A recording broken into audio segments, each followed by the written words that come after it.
అమెరికాలో అసలేం జరుగుతోంది? అక్కడ ఎందుకు పదే పదే కాల్పులు జరుగుతూ ఉన్నాయి? ముఖ్యంగా వైట్ హౌస్ దగ్గర. అంటే ట్రంప్‌ని ఎవరైనా టార్గెట్ చేశారా అని అంటే, అవును అని ఒక్కసారి, లేదు వాళ్ళెవరో మానసికంగా పరిస్థితి సరిగా లేని వాళ్ళు అక్కడ తిరుగుతూ గూడా ఏదో సరదాగా కాల్పులు జరుపుతున్నారు అనేది వినిపిస్తూ ఉంది. అయితే సరదాగా మానసికంగా బాగోలేని వాళ్ళు గన్నులు తెచ్చుకొని అక్కడున్న సెక్యూరిటీని అబ్జర్వ్ జేసి, ఇవన్నీ జేసి ఎందుకు కాల్పులు జరుపుతారు? సో, ఇది కాస్త ఆలోచించాలి. అక్కడున్న పత్రికలు ఇలాగే రాస్తూ ఉన్నాయి వార్తని. ఇది అమెరికానే గావచ్చు, ఇండియానే గావచ్చు, ఎక్కడైనా కావచ్చు. మానసిక పరిస్థితి బాగోలేని వాళ్ళు గన్నులు తెచ్చుకొని ప్రీ ప్లాన్డ్‌గా అక్కడ చుట్టూ తిరుగుతూ, పహారా గాస్తూ అక్కడున్న సెక్యూరిటీని, సర్వైలెన్స్‌ని ఎక్కడెక్కడ ఏమేం పని చేస్తున్నాయో చూసుకొని, లేని చోట వెళ్లి కాల్పులు జరిపే ప్రయత్నం చేస్తారా? సో, ఇదొక బిగ్ క్వెషన్. అయితే అమెరికా అధ్యక్షుడు డొనాల్డ్ ట్రంప్ మీద అయితే మాత్రము ఇది మూడవసారి కాల్పులు జరిగినట్లుగా మనకు తెలుస్తూ ఉంది. సో, గతంలో గూడా ఇలాగే కాల్పులు జరిపితే వైట్ హౌస్ దగ్గర ఆయన చెవి పక్క నుంచి గూడా బుల్లెట్ వెళ్ళిపోయింది. అలాగే మొన్న ఇరాన్, ఇజ్రాయెల్ నేపథ్యంలో కూడా నన్ను టార్గెట్ చేశారు. నా ప్రాణానికి ప్రమాదం ఉంది అనే హెచ్చరికలొస్తూ ఉన్నాయి. అందుకే నేను బయటికి రావడం లేదని చెప్పి లోపల నుంచి ఆయన కొన్ని మెసేజ్‌లని బయటకు పంపించడం జరిగింది. అదే ఇదంతా గూడా ఇరాన్ చేస్తోందా అనంటే ఇరాన్‌కి అంత అవసరం లేదు. ఇరాన్‌కి ఎప్పుడు ట్రంప్ అందుబాటులోనే ఉంటూ ఉన్నాడు. దొంగతనంగా చంపాల్సిన అవసరం అసలు లేనే లేదు. మరి ఇరాన్ ప్రజలెవరైనా అక్కడ ఎవరైనా ఉండి రాయబారాలు జరుపుతూ గూడా ఎవరినైనా పురమాయించి చంపాలి అని అనుకున్నా గూడా చుట్టూ గూడా చాలా హై సెక్యూరిటీ ఉంటుంది. అంత ఈజీగా లోపలికెళ్లి చంపేయడానికి కుదరదు. అలాగని ఏమైనా పెద్ద పెద్ద బాంబులు, రైఫిల్స్ వేసి చంపేస్తారా అనంటే దానికి కొన్ని నియమ నిబంధనలున్నాయి. అట్లా గూడా కుదరదు. సో, ఏ రకంగా గూడా ట్రంప్‌ని చంపాలి అని అనుకోవడం అంత ఈజీ గాదు. ఒకవేళ చంపాల్సిన ఇదే గనక ఉంటే ఇంత ఈజీగా వచ్చి పట్టుబడిపోయేలాగా కాల్పులైతే జరిపి చంపాలని అనుకోరు.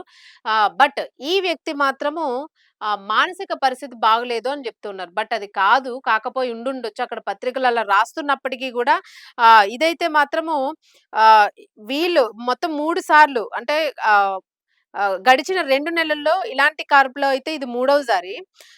కాల్పులంటే అనేక రౌండ్‌లు కాల్పులైతే ఇక్కడ ఈ వ్యక్తి అయితే చాలా సార్లు కాల్పులు బలమైన రౌండ్స్ కాల్చినట్టుగా కనిపిస్తుంది. వెంటనే అక్కడున్న సెక్యూరిటీ అలర్ట్ అయింది. సీక్రెట్ సర్వీస్ అధికారులు గూడా అతడి మీద ఎదురు కాల్పులు చేయడం జరిపారు.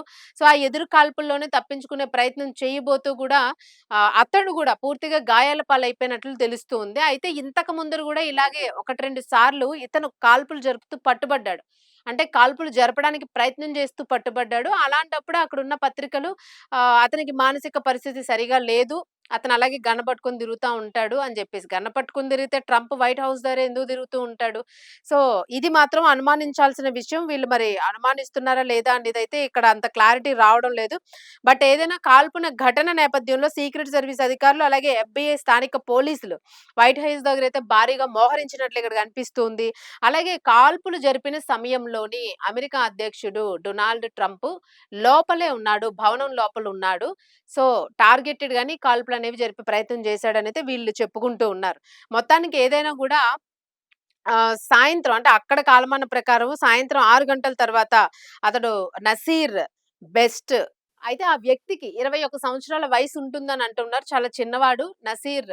అతని పేరు నసీర్ బెస్ట్ అనైతే చెప్తూ ఉన్నారు. ఇతడు చాలా సార్లు తన బ్యాగ్ నుంచి గూడా ఆయుధాలను తీసి కాల్చే ప్రయత్నం అయితే చేశాడు. మరి ఎదురు కాల్పుల్లో ఎఫ్‌బీఐ అధికారులు అలాగే సీక్రెట్ ఏజెంట్స్ జరిపిన ఎదురు కాల్పుల్లోని ఇతడికి గూడా తీవ్రమైన గాయాలైనయి. గాయాలైన వెంటనే అతను హాస్పిటల్‌కి తరలించే ప్రయత్నం చేశారు. అప్పటికే అతను మృతి చెందినట్లుగా గూడా నిర్ధారించారు. మొత్తానికైతే అతన్ని తుదముట్టించారు. బట్ నిజంగానే ఆహ్, ట్రంప్‌ని టార్గెట్ జేసి కాల్చి గనుక ఉండి తగిలుండుంటే మరి ట్రంప్ పరిస్థితి ఎలా ఉండేదో తెలీదు. బట్ ఇది ఒక కక్షపూరితంగా జరిగిందా? లేదు దీని వెనక చాలా పెద్ద చైనే ఉందా? పెద్ద కుట్ర ఏమైనా నడుస్తోందా?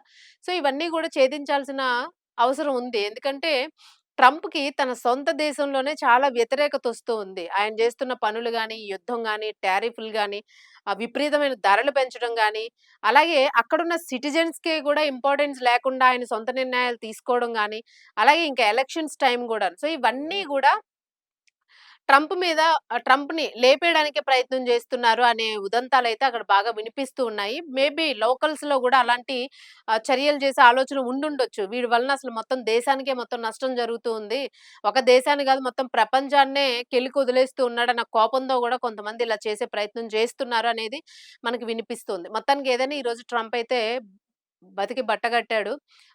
ఆ ప్రయత్నం చేసిన వ్యక్తి అయితే మరణించాడనైతే మనకి వార్తల్లో తెలుస్తా ఉంది. సో, దీని గురించైతే ఫర్దర్ ఇన్వెస్టిగేషన్ చేస్తూ ఉన్నారు. ఇంకా ఎవరెవరున్నారు? ఇంకా ఎవరైనా ఇలాంటి ప్రయత్నాలు చేయడానికి ప్లాన్స్ ఏమైనా చేశారా? సో, ఇవన్నీ కూడా రాబట్టే ప్రయత్నం అయితే చేస్తున్నారు. ప్రస్తుతానికి ఆ వ్యక్తి చనిపోయాడు కాబట్టి దానికి సంబంధించిన రహస్యాలు రాబట్టం కొంచెం కష్టతరంగానే ఉంటుంది. ఏదైనా అమెరికా గవర్నమెంట్‌కి ఇప్పుడు నిజంగానే కత్తి మీద సాములాగా అయిపోయింది. ఎప్పుడు ఎవరో వచ్చి అటాక్ జేయాలనుకుంటున్నారు. ఎటు నుంచి ఎవడు ఏ కాల్పులు చేస్తూ ఉన్నారు. నడుస్తూనే బ్యాగ్‌లోంచి గన్నులు తీసి కాలుస్తూ ఉన్నారు. సో, ఇదొక్కడ ట్రంప్‌కే గాదు, ఆ లోకల్‌గా ఉన్న కొంతమంది మైగ్రేషన్ అంటే ఇండియన్స్‌కి ఇలా విదేశీయులకు గూడా చాలా ఇబ్బందులు పడుతున్న పరిస్థితులైతే అమెరికాలో నెలకొంటూ ఉన్నాయి.